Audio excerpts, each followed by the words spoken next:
lot of videos on these. I am not going to be the kind of person who's breaking it down point by point. I just want to show you what's inside and let you know why I bought it as just a kind of average enthusiast. I do some business stuff with 3D printing, but I'm not trying to do anything like...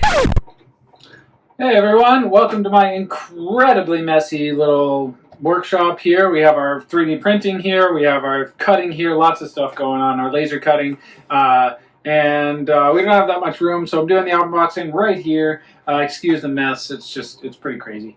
But anyway, this is the Flashforge Adventure 5M. And there's a Pro version of this as well, but I ended up going with this one. The Pro version has an enclosure so that you can use filaments that need a certain environment in order to print. I ended up just going with this. Later, maybe I can add the enclosure or do a DIY one. But what we've been working with until now is one of these, Ender 3 style. It's a Voxelab Aquila. I think it's an X1, S2 or X1, something like that. Anyway, it looks exactly like the Ender 3, and I was getting a little tired of dealing with all the leveling and a few other things, so I was like, let's get something slightly more expensive, slightly sturdier, and I was looking for the $300 to $400 range. This thing was $299. Its competitors, like, the Voxelab does have one called an Aries that's kind of similar, but there's a few things that were just deal breakers for me. I've watched a lot of videos on these. I am not going to be the kind of person who's breaking it down point by point. I just want to show you what's inside and let you know why I bought it as just a kind of average enthusiast. I do some business stuff with 3D printing, but I'm not trying to do anything like crazy. So hopefully this is what all the hype has been telling me. So one of the best things is it comes basically put together. The Voxelab ones, you have to spend quite a long time putting it together. These ones are basically plug and play. Drag and drop printer is what a lot of people call it.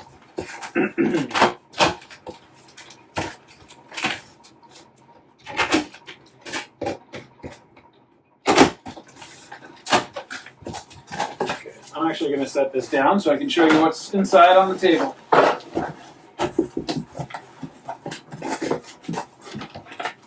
First thing is all the literature, instructions and stuff, and it seems like you can basically just pull this thing right out. There's some styrofoam, obviously it's protected during shipping. Looks like I can just take this right out of the box.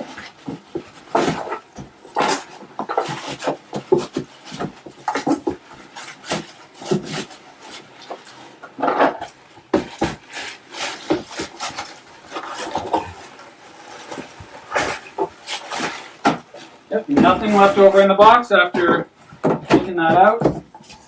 Basically one big piece. Let me double check there's nothing else. There's some styrofoam and yep, that's it. It comes out in just one piece. That's nice. It's always good when you don't get stacks and stacks of all sorts of parts to put together.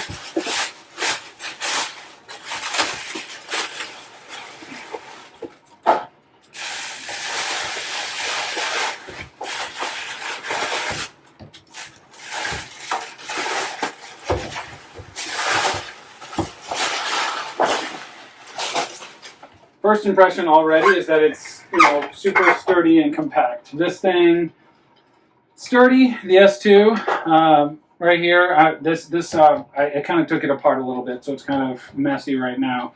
But I was having a lot of problems with it that I hopefully won't have with this. And the biggest con, we'll find out later, is apparently how loud it is. But they recently came up with an update to turn off the loudest fan when it's idle. So hopefully it's not loud anymore at that point. Let's see, we got some sample filament, which I seem to never use, but maybe I should for a benchy or something. The screen, power cable, some more styrofoam. Let's see. Oh, I heard that the screen is kind of like there's this tiny little ribbon you have to use to get it on, so be careful when you're putting that on.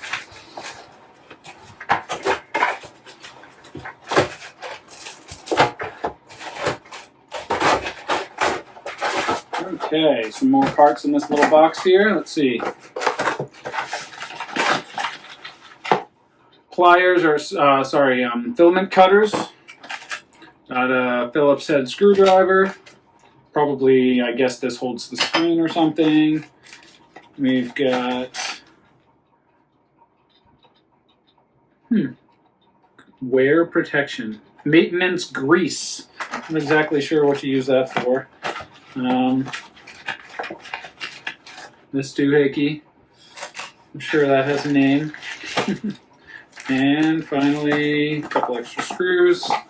And this is probably a glue stick of some sort. Yeah, printing adhesive. So this you would want to put on the bed. All right, so it comes with a decent amount of stuff. The grease is probably for the lead screws. I'm going to come a little close to show you a little bit more of this. So this is what we have right out of the box. Basically looks like it's ready to go. This thing, it takes forever. So we've got the PTFE tube here. We've got, I think the filament spool is going to go on the back, which is another complaint people have. And basically all I have to do is connect the screen, I believe the filament spool, and that's about it. So super sturdy, comes with all those tools and some extra filament. So I'll set it up and show you exactly what it looks like after that. All right, I've got everything attached. Literally the only thing I had to do is attach the screen right here, which was pretty easy, and attach the spool holder on the back. And there were four build plate screws. Literally there's an arrow exactly where to remove them, so it couldn't be more clear. So I had to remove 4 of those. I was literally only off camera for 10 minutes or less.